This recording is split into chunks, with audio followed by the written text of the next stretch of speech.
tiang den nyan yarulen Undi da pamot anye dia tamot Undi da pamot an mat palen am diak salam salam yul kanyak Anja da jina mat piul mayam Bawa mot kud gaya bamot Bawa mot en kem kudwal dia bayin pamo Kapenjol nget wajamu gamil gangan nanu Koi me jun ngor kek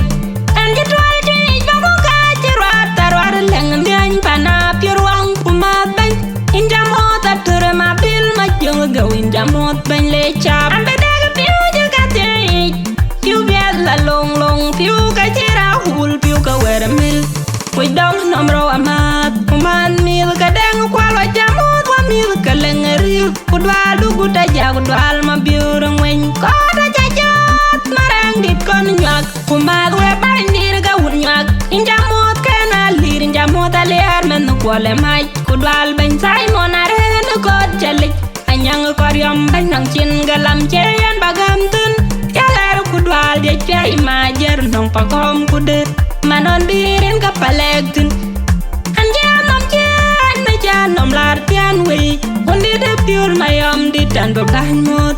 An beban mut bany jamil gaman donggo Man ngera kum jual mariar nyok kena bany tika Ya ke awajuk memang win di ngaren kodik Paleng di dangot chen undi de gaya hamat Una jol gop kena una dol nyang pa konye tiup An cebany mut bany kajuai magon alamai ke bangwan Nger gui damer gol ke gwin gong keriah gun mamura jamut Kudwal ma kona rau paleng nom dia we jamut Terjo kamat kujona jolam hatan mat kerah mantonggo Pale juru wadatong Pani tuan warga jorgo kepan Pani koi herwan tin makwai kukol nyangan gam Kudwal ya bawa nyuri tiadun An ceberi jalan lacu An bemol nyol Jaban betiong nyin kudwal alamat yaro Damalang mawir Yoran jadi amat Yor ngeralang mabiur waidia Ice doan anya yagut salbagir Wan kemu weka wena kona yan Borong dior jelek Wajipin ngeloy Kuding duan dior cimoy dejal Dan kuci manyeti Tepi ku babing ku wai Pio ping ku bade tejo Aje juai majer Aje juai magon Aje rar lengan nyany Ejeng biar ku piunduk Ku weduk Tingerut ku menecin Jeng jenat dek tok yang kayen Wai kadim kapan bor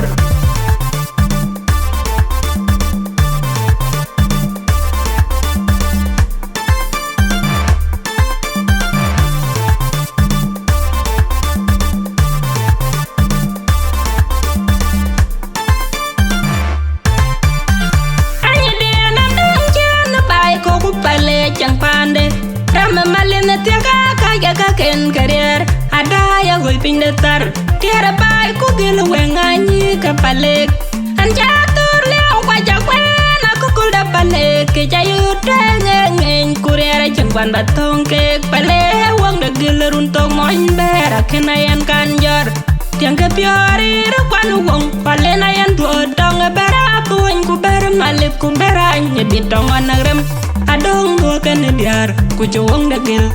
Aku kolabar Kwa mita ku kulu borong Jangan borong nyari Cang tiadari Pancingen ke diar ke Kena kain keraman yu kerer Pana col gop Ku jui cona col Kakena pana unpil Maya matoka mandonggo Pana borong jueduk Acena col ku kacena man Hai mil ke borong dit Kuni julul Kopiane barang acang mil kai Hena kaci dengat ko lawan kene manyemil Doan ci pale wer ko jol kalong agop paleng cuwer ben gola du pale kaya jang tuk pandene tuk ku kaya to utuk Hena kana kaya mador kwalir lek To kana rin gabay hagud majar kwai be Maria Pale juru wadatong Panita warga jor go gaban pane koi herwan Makwai ku kol nyangan gam kudwal ya bawa nyuri tiadun An ceberi jalan lacu An bemol nyol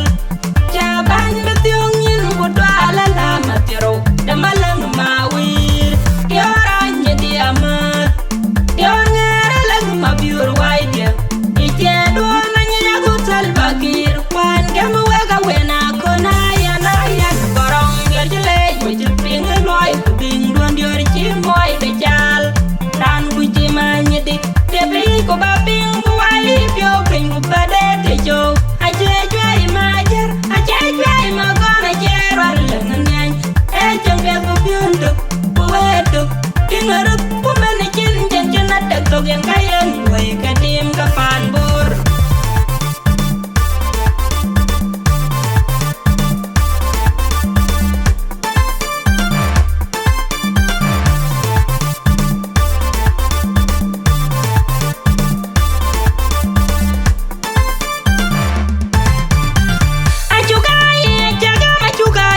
chun ken di tarum juk udangot baleng di dabiai te de pion ter dang ade jating ma nyen gak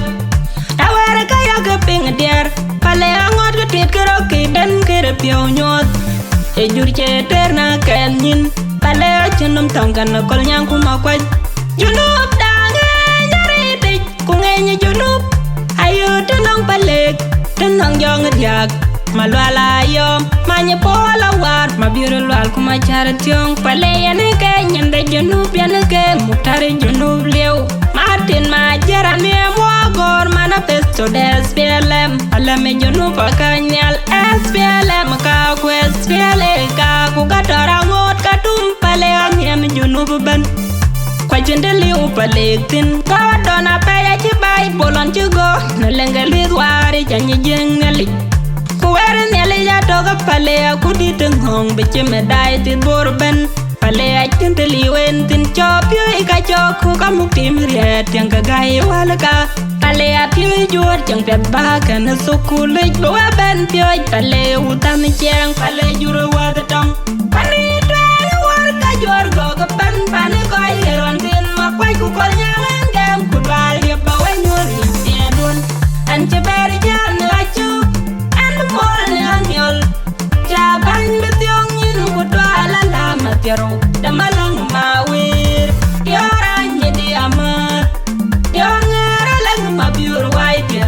ite duana nyiya gutal bakir kwan gamu weka wena kona yana yan korong yojele yojiping loy kuding duan dior chimoy bechal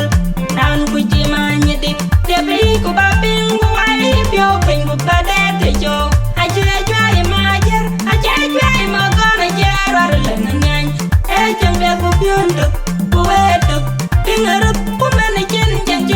Togen kayen wai ketim kapan bor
Malami dari arke pioti mubale, kaya ni da nyotingulo ya.